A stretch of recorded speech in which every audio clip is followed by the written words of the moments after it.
I know the left hemisphere and right hemisphere now are working independent of each other, but you don't notice it. Now, you just kind of adapt to it. It doesn't, you don't have any feeling different than it did before.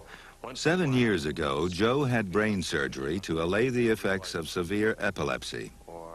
His surgeon cut the nerve fibers connecting his left hemisphere with his right. While the operation was a complete success, Joe's unusual case offers an extraordinary insight into the machinery of mind. This fiber system, the corpus callosum, is located midway between the two hemispheres. When it was surgically severed in Joe's brain, the transmission of information between the two hemispheres was halted. Michael Gazzaniga. What we can do is play tricks by putting information into his disconnected, mute, non-talking right hemisphere and watch it produce behaviors. And out of that, we can really see that there is, in fact, a reason to believe that there's all kinds of complex processes going on outside of his conscious awareness of his left half brain. Joe, I'm going to show you some things. I just want you to tell me what you see. And here we go. You ready? Look right at the dot.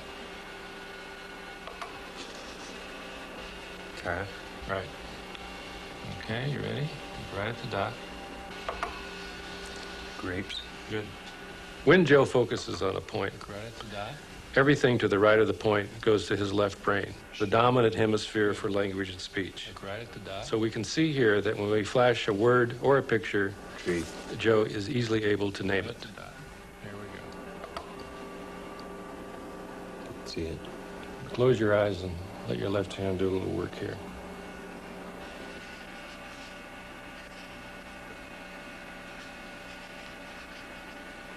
Okay, what do you got there? Pan. Okay, very good. Now, when a word or a picture falls to the left of a fixation point, that information goes to his disconnected right half brain. And as we can see here, Joe is unable to name it.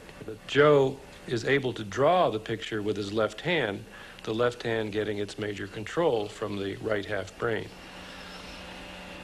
What'd you draw? Okay. What'd you see? Wheel on one side. I don't know what I saw on the other. So even though he can't name it, his left hand is able to draw out a picture of the stimulus of the picture or word that we presented to his right half brain. What did you see?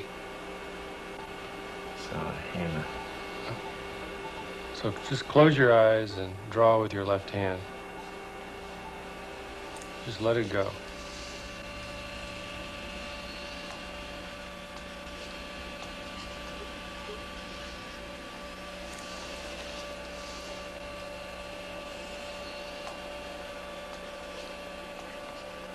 That's nice. What's that? Saw. Yeah. What'd you see? Hammer. What'd you draw that for? I don't know. What we have with Joe is just a dramatic example of a neurologic case that really allows you this window into the non-conscious and how powerful non-conscious processes are at influencing our conscious self, our personal self. What Joe and patients like him, and there are many of them, teaches us is that the mind is made up of a constellation of independent, semi-independent agents, and that these agents, these processes can carry on a vast number of activities outside of our conscious awareness. Even though that goes on, there's some final stage or some final system, which I happen to think is in the left hemisphere, that pulls all of this information together into a theory. It has to generate a theory to explain all of these independent elements. And so, and that theory becomes our particular theory of ourself and of the world.